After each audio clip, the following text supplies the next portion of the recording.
Hello everyone and welcome to my channel Bow and Arrow Tarot. Today is time to get right into the weeklies, all right? This is going to be for pretty much the last week of December 22nd to the 28th. And we're going to start it right off with Aries, all right? Okay, my lovely Aries. Now, for those of you who are new to my channel, we're going to pull out 3 romance angel messages. Then we're going to get right into your animal spirits.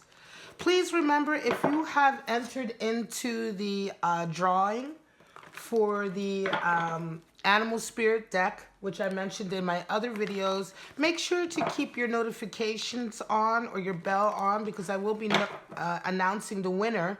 And I'm going to need that winner to send me their details so that I can actually ship them their item. All right, guys? So pay attention, all right? And if I'm going to send out the notification, if I don't hear from that person within a couple of days, then it'll be on to the next person, okay? So pay attention to the bell or hit the bell on my channel just so that you can be notified of that. And then you're always welcome to clear off that notification. I know how it gets when you're subscribed to a lot of channels and it's too much info coming in. All right, my lovely Aries, we're going to get right into it and pull out your 3 romance angel messages. Here we go. For the week, we have attraction. Nice.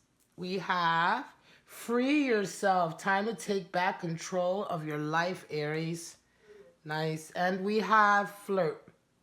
Extend your lighthearted energy to others. It's nice. Especially for this season, right? This holiday season, we're going to a lot of parties and a lot of events. All right, so we really won't know what that all means until we get right into your animal spirits. So let's go ahead with that.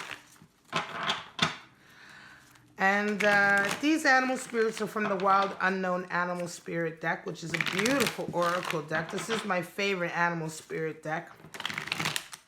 Of course, the deck that I'm giving away, let me see if I can find, bear with me. Here we go. That's this deck right here, the Colette Baron Reed deck. This is the deck I'm giving away, the beautiful animal spirit deck. It's just gorgeous, very colorful. 68 card deck, gorgeous indeed. And you can go ahead and check out the unboxing video for that. But yeah, I'll be notifying you of who the winner is, I think tomorrow or Monday at the latest. All right, let's get your animal spirits out, my lovely, lovely Aquarius.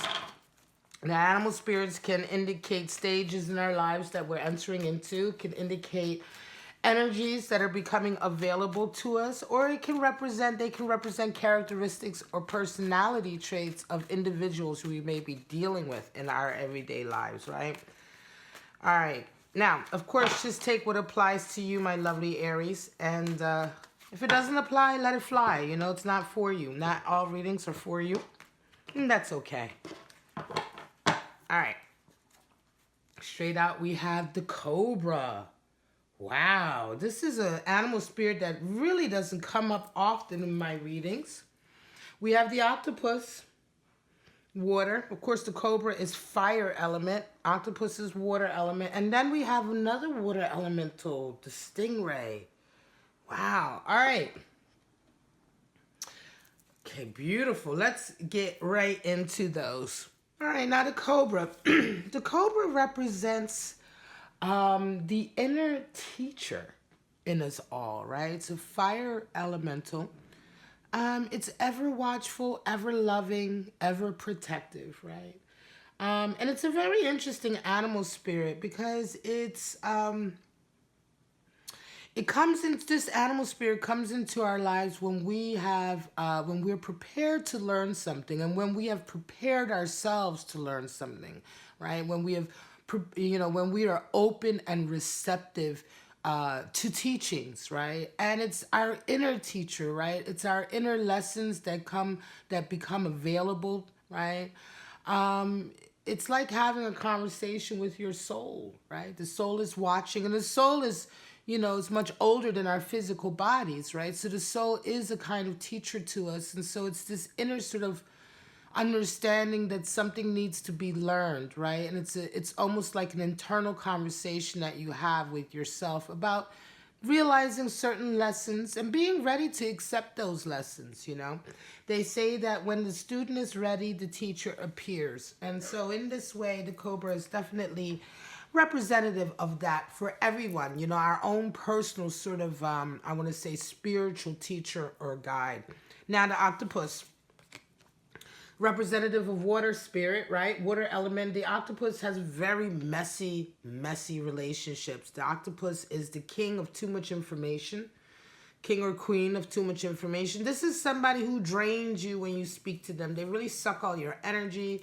Their tentacles get all caught up in everybody's business, and everybody gets caught up in their business. They have very messy relationships, and they're just a generally draining individual to be around. If you've ever spoken to somebody and when, you know, when the conversation is over, say they get up and leave, or you get up and leave and you just feel absolutely exhausted, octopus energy is at play. And if you're dealing with someone like this, or you're resonating with this energy, it's time to put some boundaries in place, and it's time to keep some information back rather than sort of allowing people to sort of, you know, find out too much about you, or just giving away too much of yourself. Now, the stingray is also a water element, but the stingray talks about developing confidence and self-esteem, you know.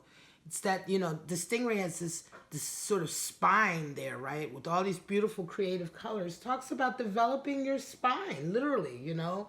Your backbone, standing up to individuals. It's a water element. So we're talking about with regard to your emotions, you know, and your feelings, right? Not letting people walk all over you, you know, not letting people hurt you, not letting people sort of take away your confidence, your self-esteem. It's a learning process. The stingray is definitely new in this process, right?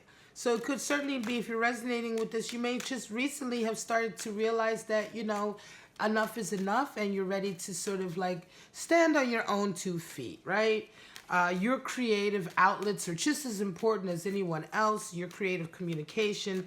And it's just a case, you know, it's just a feeling of developing a real sense of confidence and self-esteem. Certainly when it comes to how we feel and making sure that our feelings are valid. You know, our feelings are always valid to us, right? But, you know, sometimes we don't realize that because we allow people to sort of step all over those feelings, right? So Stingray talks about really developing sort of that strength to stand up to that energy.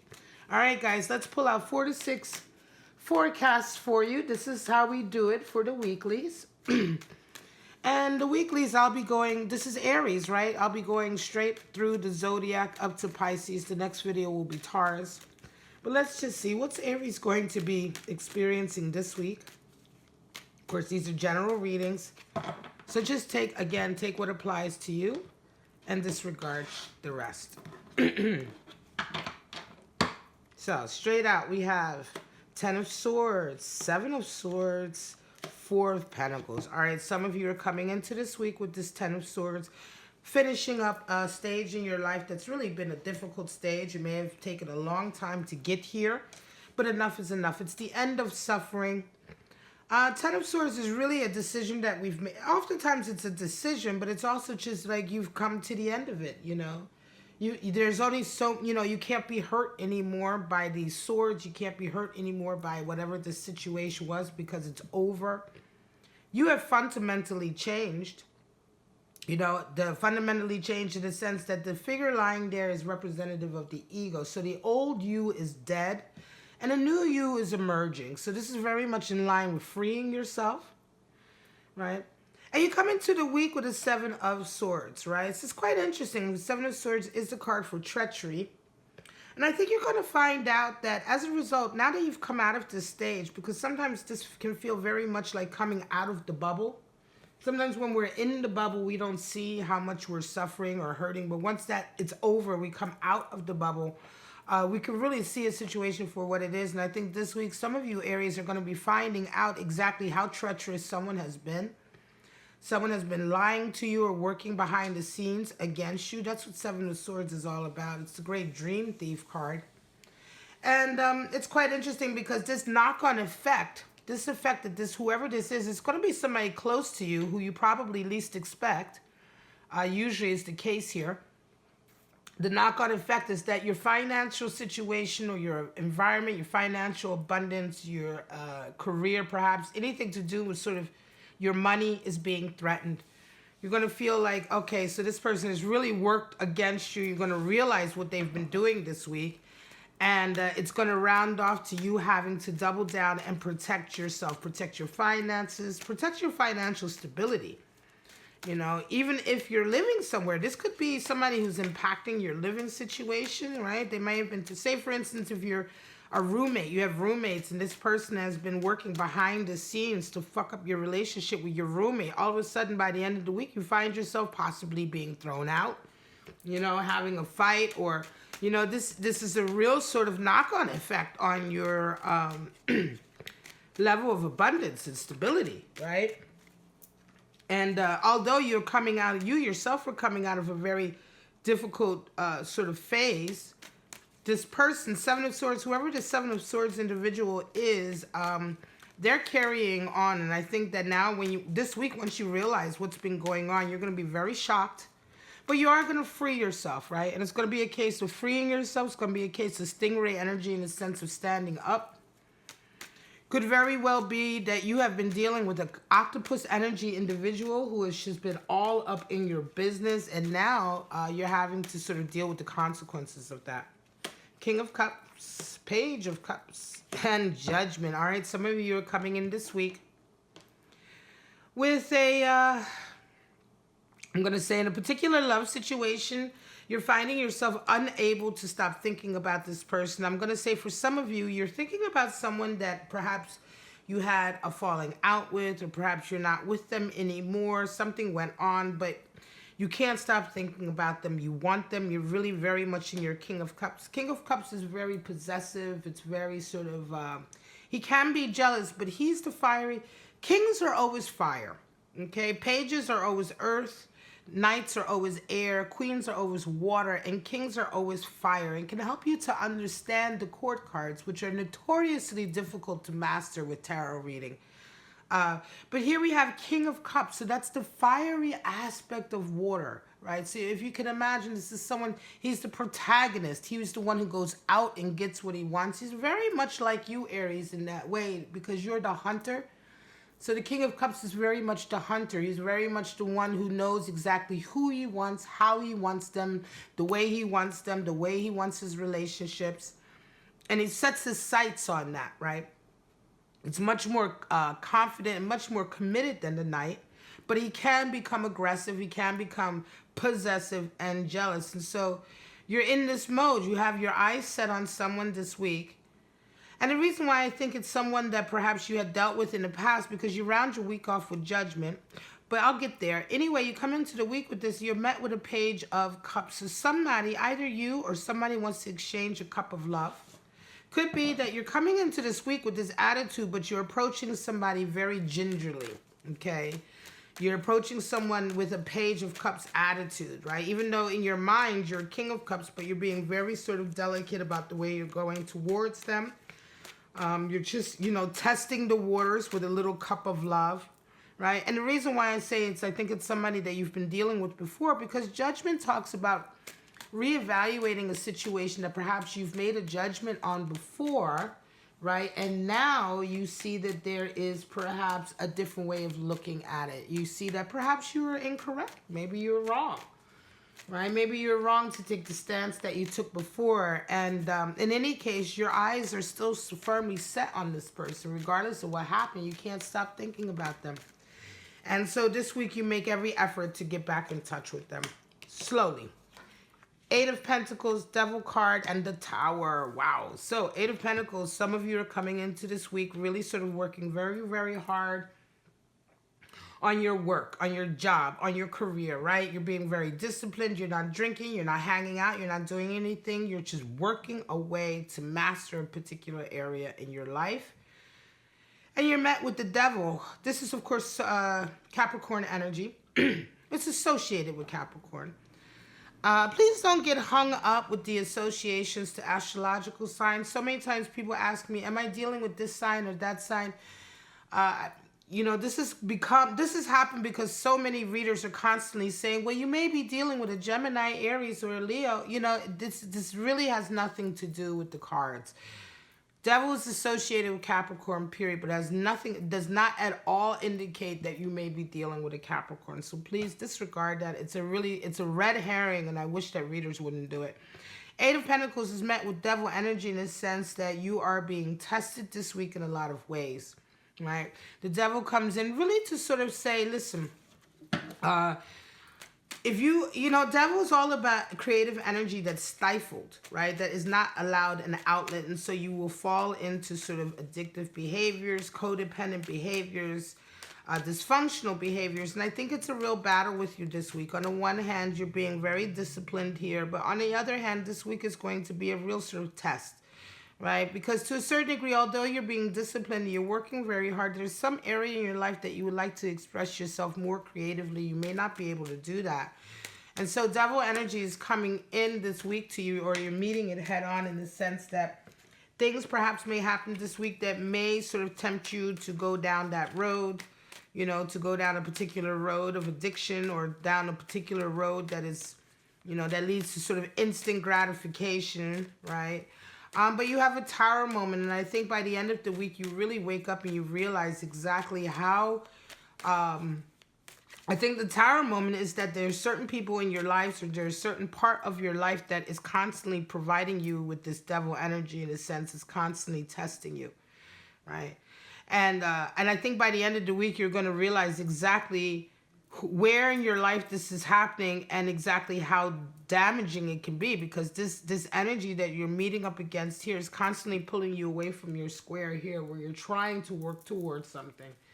And I think you're going to kind of wake up. It's almost like this feeling of waking up and realizing who your real friends are, and who's really been working towards your benefit, and who's been kind of working to bring you down. It's very close to the first spread that I pulled out for you. Hermit energy, Nine of Cups, and Six of Pentacles. Well, the Hermit for some of you is definitely, you're coming in this week very solitary. You've been on your own. For some of you, Aries, you've been on your own for quite some time, working on your spiritual progress. This week, though, you come into a Nine of Cups, and I'm going to say you feel extremely blessed. There's a feeling of sort of being lucky, feeling blessed, having happy relationships with people. Being in your hermit doesn't mean that you don't have relationships. It just means that your focus is much more inward. It's much more solitary and spiritual. You can still have very abundant and happy and healthy relationships and be within your hermit energy, right? Nevertheless, this is exactly what you're feeling this week. I'm going to say for some of you, you have been similar to this Eight of Pentacles. You've been working away at a particular area of your life. You've been very diligent, sort of just getting into yourself. And this week, Nine of Cups talks about blessings and happiness. I think, of course, this is Christmas week, right? Aries, so some of you are going to be with family. I'm going to say you may even get back in touch with friends you haven't been in touch with for quite some time because of this hermit energy, and you're happy about it. You feel very blessed. And you round the week off with a Six of Pentacles, which is a real giving and receiving feeling, which is perfect for this season. I'm going to say for some of you, Aries, you may have been apart from a loved one, a family member, or a loved one, or a friend. And I think that this week, you get back in touch with them, and it feels wonderful. It feels like a real blessing. And you're going to be given the chance to perhaps exchange with them. This could be if you are, you have a child that you haven't seen in a long time who's now a grown-up, or a family member or a friend. And by the end of the week, you guys are sharing, giving and sharing with each other. I say child because it feels to me like for some of you, you're going to be put back in touch with perhaps an adult child of yours that maybe you weren't there for when you were younger, but you're being given this blessing to come back in contact with them, and the blessing that all parents want, right? The ability to give to your children. Sometimes that is taken away from us, The option to provide for our children can be taken away from us as parents or as mothers and fathers, and it's a really painful feeling. For some of you, Aries, it's like you get back in touch with this person and you're being given the chance to do for them, The gift of giving, right? certainly when it's with your children, all we ever want to do with our children is to provide for them because it provides us such a deep sense of satisfaction. And I think this is what I feel strongly with this forecast for some of you Aries. All right, this is it. I'm going to call it. This is your reading for December 22nd to the 28th, excuse me, from tomorrow, Sunday, to next Saturday. It's going to cover the Christmas period. I wish you a Merry Christmas. Excuse me. Happy Hanukkah. Happy Kwanzaa. All of those good things. Whatever your faith is, I wish you a happy time, a blessed time. And I will see you next weekend for the last and final weekly reading of the year. Bye-bye, Aries.